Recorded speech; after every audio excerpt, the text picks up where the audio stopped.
Kerala P S സിയുടെ ഏതെങ്കിലും ഒരു പെർട്ടിക്കുലർ പോസ്റ്റിന് വേണ്ടി മാത്രമായിട്ട് പഠിച്ചിട്ട് കാര്യമുണ്ടോ എന്ന് പലരും ചോദിക്കാറുണ്ട്.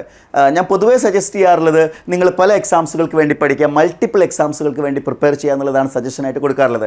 എന്നാൽ നിങ്ങളടുത്ത് എനിക്ക് പറയാനുള്ളത് ഒരൊറ്റ organisation, Kerala state electricity board KSEB എന്ന് പറഞ്ഞിട്ടുള്ള ഈ ഒരു ഓർഗനൈസേഷനിലൂടെ മാത്രം കേരള PSC വഴി 1000-ലധികം നിയമനങ്ങളാണ് കഴിഞ്ഞ 2 വർഷത്തിനുള്ളിൽ നടക്കാൻ പോകുന്നത്, അല്ലെങ്കിൽ നടന്നു കഴിഞ്ഞിരിക്കുന്നത്.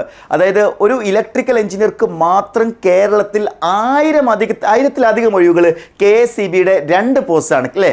KSEBയിൽ 2 പോസ്റ്റാണ്. ഡിപ്ലോമ ലെവലിലുള്ള KSEB സബ് എഞ്ചിനീയർ എന്ന് പറഞ്ഞിട്ടുള്ള പോസ്റ്റുമുണ്ട്. അതേപോലെ തന്നെ KSEBയുടെ അസിസ്റ്റന്റ് എഞ്ചിനീയർ പോസ്റ്റുമുണ്ട്. ഈ 2 പോസ്റ്റിൽ നമ്മൾ നോക്കുകയാണെങ്കിൽ നിലവിലെ അഡ്വൈസുകൾ നമ്മൾ നോക്കുകയാണെന്നുണ്ടെങ്കിൽ 691 അഡ്വൈസുകളാണ് സബ് എഞ്ചിനീയറിൽ പോയിട്ടുള്ളത്. അതേപോലെ തന്നെ അസിസ്റ്റന്റ് എഞ്ചിനീയറിൽ നിലവിൽ 260 പോയിട്ടുണ്ട്. ഒരു പുതിയ 105 അഡ്വൈസ് കൂടി വരാൻ പോകുന്നുള്ള വിവരം നിങ്ങൾ അറിഞ്ഞിട്ടുണ്ടാവും. സോ ടോട്ടലി നമ്മൾ നോക്കുകയാണെങ്കിൽ ഇവിടെ 1056 ഒരു ബിഗ് നമ്പറിലേക്കാണ് എന്ത് ചെയ്യുന്നത് വന്നിരിക്കുന്നത്. 1056 അഡ്വൈസുകളാണ് കേരള PSC KSEBയിൽ മാത്രം വരുന്നത്. ഈ ഒരു അവസരത്തിൻ്റെ പ്രത്യേകത എന്താണ്? എല്ലാ ബ്രാഞ്ചുകാർക്കും ഉണ്ടോ? ഇല്ല. ട്രിപ്പിളി കഴിഞ്ഞ ഉദ്യോഗാർത്ഥികൾക്ക് മാത്രമുള്ള അവസരത്തിലാണ് 1000 എന്ന് പറയുന്നത്. അത് കേരള PSCയുടെ ചരിത്രത്തിൽ തന്നെ വലിയൊരു നമ്പർ തന്നെയാണ്. അതുകൊണ്ട് തന്നെയാണ് ശരിക്കും ഈ ഒരു ഓപ്പർച്യൂണിറ്റി ഉള്ളത് കൊണ്ട് തന്നെയാണ് പലരും ഇലക്ട്രിക്കൽ ചൂസ് ചെയ്യുന്നത് പോലും. സോ ഇലക്ട്രിക്കൽ എഞ്ചിനീയേഴ്സ് ആയിട്ടുള്ള ഒരാളാണ് നിങ്ങളെങ്കിൽ നിങ്ങൾക്കുള്ള ഏറ്റവും മികച്ച ഓപ്ഷനാണ് KSEB എന്ന് പറയുന്നത്. ഇപ്പോൾ നിങ്ങൾക്ക് എല്ലാവർക്കും അറിയാം, ഇപ്പോൾ ഒരു AI കാലഘട്ടമാണ് അല്ലേ. ആർട്ടിഫിഷ്യൽ ഇൻ്റലിജൻസിൻ്റെ ഒക്കെ ഒരു കടന്നുവരവ് കാരണം ഒരുപാട് മേഖലകൾ സ്ട്രഗിൾ ചെയ്യാണ്. സോഫ്റ്റ്വെയർ ഇൻഡസ്ട്രി ആയിക്കോട്ടെ, അല്ലെങ്കിൽ മറ്റു പല മേഖലകളിലും എന്താണ് AIയുടെ കടന്നുവരവ് ജോലിയെ ബാധിക്കുന്നുണ്ട്. എന്നാൽ KSEB അഥവാ കേരള സ്റ്റേറ്റ് ഇലക്ട്രിസിറ്റി ബോർഡ് എന്ന് പറയുന്നത് അത് കേരളത്തെ സംബന്ധിച്ചിടത്തോളം അതൊരു എസെൻഷ്യൽ സർവീസ് ആണ് അല്ലേ. അതൊരിക്കലും ഒഴിച്ചുകൂടാനാവാത്തൊരു സർവീസാണ്. അതുകൊണ്ട് തന്നെ അവിടെ എന്ത് ചെയ്യാൻ സാധ്യതയില്ല. AIയുടെ കടന്നുവരവോ അല്ലെങ്കിൽ അത്തരം ജോലി നഷ്ടപ്പെടുമെന്നുള്ള ഭയമോ ഒന്നുമില്ലാതെ നിങ്ങൾക്ക് റിലാക്സ്ഡ് ആയിട്ട് നിങ്ങൾ പഠിച്ചിറങ്ങിയ ഫീൽഡിൽ വർക്ക് ചെയ്യാനുള്ള ബിഗ് ഓപ്പർച്യൂണിറ്റിയാണ് KSEB നിങ്ങൾക്ക് നൽകുന്നത്. 1000-ലധികം അഡ്വൈസുകളാണ് KSEBയിൽ വന്നിരിക്കുന്നത്. ഇതൊരു ചെറിയ കാര്യമല്ല, അത്രയും മികച്ചൊരു ഓപ്പർച്യൂണിറ്റിയാണ്. പല ആളുകളും ഇതിനെക്കുറിച്ച് അറിയാത്തവരുണ്ട്. അറിയാത്ത ആളുകളിലേക്ക് നിങ്ങൾ ഷെയർ ചെയ്ത് കൊടുക്കുക. നമ്മൾ ഈ KSEB സബ് എഞ്ചിനീയറിൻ്റെയും AIൻ്റെയും റാങ്ക് ലിസ്റ്റും കാര്യങ്ങളൊക്കെ നമുക്ക് ഡീറ്റെയിൽ ആയിട്ടൊന്ന് അനലൈസ് ചെയ്ത് നോക്കാം. അപ്പോൾ നമ്മൾ നോക്കുകയാണെങ്കിൽ KSEB assistant engineer total advice പോയിരിക്കുന്നത് 260 ആണ്. പക്ഷേ 260 നിൽക്കില്ല, കാരണം പുതിയ 105 അഡ്വൈസ് കൂടി വരാനിരിക്കുന്നുണ്ട്. അപ്പോൾ 260 + 105 വരാനിരിക്കുന്നുണ്ട്. ഇതിൻ്റെ ഡേറ്റ് ഓഫ് ക്യാൻസലേഷൻ എന്ന് പറയുന്നത് 11/12/2027 ആണ്. ഒരു പക്ഷേ ഇത്രത്തോളം ഡേറ്റ് നീളാൻ സാധ്യതയില്ല എന്നുള്ളതാണ്. അതായത് ഡേറ്റ് ഓഫ് ക്യാൻസലേഷനോടനുബന്ധിച്ചാണ് എന്ത് ചെയ്യാറുള്ളത്, പുതിയ നോട്ടിഫിക്കേഷൻ വരാറുള്ളത്. ഇത് ഇത്ര വൈകാൻ സാധ്യതയില്ല. എന്തുകൊണ്ടെന്ന് നമുക്ക് പറയാം. അതിന് മുന്നേ മറ്റൊരു കാര്യം കൂടി, KSEB സബ് എഞ്ചിനീയറിൽ ഇപ്പോൾ 691 അഡ്വൈസ് വന്നിട്ടുണ്ട്. സ്വാഭാവികമായിട്ടും ഇതിലും കൂടുതൽ അഡ്വൈസ് വരും എന്നുള്ള കാര്യം ഉറപ്പാണ്. ഇതിൽ നമ്മൾ നോക്കുകയാണെങ്കിൽ ഡേറ്റ് ഓഫ് ക്യാൻസലേഷൻ 29/11/2026 ആണ്. അതായത് ഈ റാങ്ക് ലിസ്റ്റിന് നവംബർ 2026 വരെയാണ് വാലിഡിറ്റി ഉള്ളത്. ഉറപ്പായിട്ടും ഇതിൻ്റെ റാങ്ക് ലിസ്റ്റ് എക്സ്പയർഡ് ആകുന്നതിന് മുന്നേ പുതിയൊരു നോട്ടിഫിക്കേഷൻ വരുമെന്നുള്ള കാര്യം യാതൊരു സംശയവും വേണ്ട. അങ്ങനെ നോക്കുന്ന സമയത്ത് ഈ എക്സാമിൻ്റെ നോട്ടിഫിക്കേഷൻ 2026 ഓൾമോസ്റ്റ് നമുക്ക് കൺഫേം ആണെന്ന് പറയാൻ പറ്റും. കാരണം കേരള PSCയുടെ ഇപ്പോഴത്തെ ട്രെൻഡ് അനലൈസ് ചെയ്യുന്ന ഏതൊരാൾക്കും അത് ഉറപ്പിക്കാൻ പറ്റും. എന്നാൽ ഈ 2027 2026 വരുമോ എന്നുള്ളത്, അതായത് KSEB AI 2027 ഡിസംബർ വരെയുണ്ട്. ആ എക്സാം 2026 വരുമോ എന്നുള്ള സംശയമുണ്ട്. അവിടെയാണ് നിങ്ങൾ മനസ്സിലാക്കേണ്ടത്. ഇപ്പം ഞാൻ ഈ പറഞ്ഞിരിക്കുന്ന നമ്പർ 365 എത്തുന്നുണ്ട് അല്ലേ. കേരള PSCയുടെ AI റാങ്ക് ലിസ്റ്റിൽ എത്ര പേരാണെന്നറിയുള്ളത്? 364 പേരാണ് മെയിൻ ലിസ്റ്റിലുള്ളത്. സോ മെയിൻ ലിസ്റ്റിൽ അവസാനത്തെ ആൾക്ക് നിയമനം ലഭിച്ചു കഴിഞ്ഞാൽ ഓട്ടോമാറ്റിക്കലി ഡേറ്റ് ഓഫ് ക്യാൻസലേഷൻ അല്ലെങ്കിൽ ആ ഒരു റാങ്ക് ലിസ്റ്റ് എക്സ്പയർഡ് ആവും.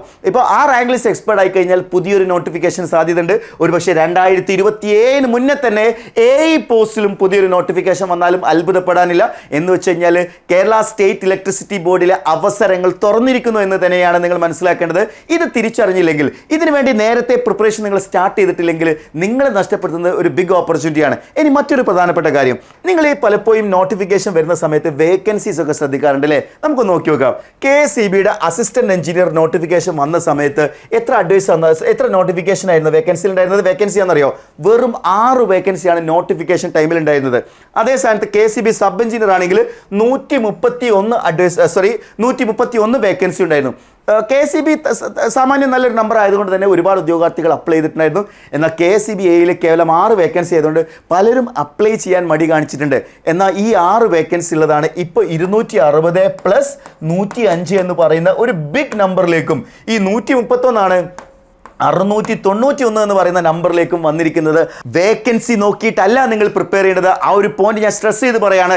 നിങ്ങൾ വേക്കൻസി നോക്കിയിട്ടായിരിക്കരുത് നിങ്ങളുടെ പ്രിപ്പറേഷൻ. കാരണം വേക്കൻസി നോക്കി പഠിച്ച ഒരാളായിരുന്നെങ്കിൽ ഈ പോസ്റ്റ് ഒരിക്കലും എന്ത് ചെയ്യാൻ പറ്റില്ലായിരുന്നു, ക്രാക്ക് ചെയ്യാൻ പറ്റില്ലായിരുന്നു.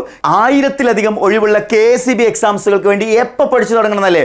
ഒരിക്കലും നോട്ടിഫിക്കേഷൻ വന്നതിന് ശേഷം പഠിച്ചാൽ മതിയാവില്ല. നമുക്ക് നോക്കി നോക്കാം ഈ റാങ്ക് ലിസ്റ്റിന്റെ കട്ട് ഓഫ് എത്ര വന്നിട്ടുണ്ടായിരുന്നത്. KCB അത്യാവശ്യം ടഫ് ആയിട്ടുള്ള എക്സാം ആയിരുന്നു. എന്നിട്ട് പോലും കട്ട് ഓഫ് 51.33 വന്നിട്ടുണ്ട്. KCB സബ് എഞ്ചിനീയർ 964 പേരുള്ള റാങ്ക് ലിസ്റ്റ് ആയിട്ട് പോലും അവിടെ കട്ട് ഓഫ് വന്നിരിക്കുന്നത് 56.67 എന്ന് പറയുന്ന ഒരു വലിയ കട്ട് ഓഫ് തന്നെയാണ് അവിടെ വന്നിരിക്കുന്നത്. അതായത് ചെറിയ നമ്പേഴ്സ് ഒന്നും അല്ല കട്ട് ഓഫ് ആയിട്ട് വന്നിരിക്കുന്നത്. ഇത് കാണിക്കുന്നത് എന്താണെന്ന് വെച്ച് കഴിഞ്ഞാൽ എക്സാംസുകളുടെ കോമ്പറ്റീഷൻ കൂടിക്കൊണ്ടിരിക്കുകയാണ്. അതായത് ഉദ്യോഗാർത്ഥികൾ നേരത്തെ തന്നെ പ്രിപ്പയർ ചെയ്യുന്നുണ്ട്. അപ്പം നിങ്ങളും ആ ഒരു ട്രാക്കിലേക്ക് മാറണം. അതായത് ഈ ഒരു കാര്യം കൃത്യമായിട്ട് തിരിച്ചറിഞ്ഞില്ലെങ്കിൽ, നന്നായിട്ട് പെർഫോം ചെയ്തിട്ടില്ലെങ്കിൽ നമുക്ക് എക്സാം കിട്ടൂല. വേക്കൻസി കുറേ ഉണ്ടെന്ന് പറഞ്ഞിട്ട് കാര്യമില്ല. 1000-ലധികം വേക്കൻസി KCBയിൽ മാത്രം വന്നിട്ടുണ്ട്. അതുകൊണ്ട് കാര്യമില്ല. നിങ്ങളുടെ പ്രിപ്പറേഷൻ റൈറ്റ് ട്രാക്കിലാവുക എന്ന് പറയുന്നത് ഏറ്റവും ഇമ്പോർട്ടൻ്റ് ആയിട്ടുള്ള കാര്യമാണ്. അതുകൊണ്ട് തന്നെയാണ് എൻട്രിയിൽ നമ്മൾ എന്ത് ചെയ്തിട്ടുള്ളത്, KCB സബ് എഞ്ചിനീയർ ബാച്ച് നോട്ടിഫിക്കേഷന് മുന്നേ തന്നെ നമ്മൾ സ്റ്റാർട്ട് ചെയ്തിട്ടുള്ളത്. നമ്മുടെ ഈ ഒരു ബാച്ചിൻ്റെ പ്രത്യേകത ഡിജിറ്റൽ ബോർഡിൽ ഷൂട്ട് ചെയ്തിട്ടുള്ള മുഴുവൻ വീഡിയോസുകളും എക്സാമിന് വേണ്ടിയിട്ട് ഡെഡിക്കേറ്റഡ് ആയിട്ട് പുതുതായിട്ട് ഷൂട്ട് ചെയ്തിട്ടുള്ള ഡിജിറ്റൽ ബോർഡ് വീഡിയോസുകളാണ് നിങ്ങൾക്ക് ലഭിക്കുന്നത്. അതുകൊണ്ട് തന്നെ നിങ്ങളുടെ എക്സാം പ്രിപ്പറേഷൻ ഏറ്റവും അപ് ടു ഡേറ്റ് ആയിട്ട് മുന്നോട്ട് കൊണ്ടുപോകാനും ഏറ്റവും ലൈവ്ലി ആയിട്ടുള്ള ക്ലാസ്സുകളാണ് നിങ്ങൾക്ക് ഇവിടെ ലഭിക്കാൻ പോകുന്നത്. അപ്പോൾ എൻട്രിയുടെ KCB ബാച്ചിലേക്കുള്ള ജോയിൻ ചെയ്യാനുള്ള ഏറ്റവും മികച്ച സമയമാണിത്. കാരണം ഈ ഓപ്പർച്യൂണിറ്റീസ് ഒക്കെ തിരിച്ചറിഞ്ഞ ഉദ്യോഗാർത്ഥിയാണെങ്കിൽ ഒരിക്കലും വൈകരുത്. എത്രയും പെട്ടെന്ന് നിങ്ങൾ ഈ വീഡിയോ കാണുന്ന ഉടനെ തന്നെ നിങ്ങളുടെ പ്രിപ്പറേഷൻ നിങ്ങൾ സ്റ്റാർട്ട് ചെയ്യുക. കഴിഞ്ഞ പ്രാവശ്യം KCBയിൽ ഏറ്റവും മികച്ച റിസൾട്ട് ഉണ്ടാക്കിയിട്ടുള്ള പ്ലാറ്റ്ഫോമുകളിൽ ഒന്നായിട്ടുള്ള എൻട്രി ആപ്പിൽ നിങ്ങൾ പ്രിപ്പയർ ചെയ്യാൻ ആഗ്രഹിക്കുന്നുണ്ടെങ്കിൽ താഴെ കൊടുത്തിരിക്കുന്ന ഗൂഗിൾ ഫോം ഫില്ല് ചെയ്യുക. ഈ ഒരു അവസരം നഷ്ടപ്പെടുത്തിയാൽ നിങ്ങളുടെ ലൈഫിലെ ഏറ്റവും മികച്ച ഓപ്പർച്യൂണിറ്റി ആയിരിക്കും. നിങ്ങളൊരു ഇലക്ട്രിക്കൽ എഞ്ചിനീയർ ആണെങ്കിൽ നിങ്ങൾ മിസ് ചെയ്യുന്നത്. അതിനെക്കുറിച്ച് ആലോചിച്ച് പിന്നീട് നിങ്ങൾ റിഗ്രറ്റ് ചെയ്യേണ്ട ഒരു അവസ്ഥ ഉണ്ടാവരുത്. തീർച്ചയായിട്ടും ഇന്ന് തന്നെ പ്രിപ്പറേഷൻ സ്റ്റാർട്ട് ചെയ്യുക. എൻട്രിയോടൊപ്പം പ്രിപ്പയർ ചെയ്യാൻ താഴെ കൊടുത്തിരിക്കുന്ന ഗൂഗിൾ ഫോം ഫില്ല് ചെയ്യുക.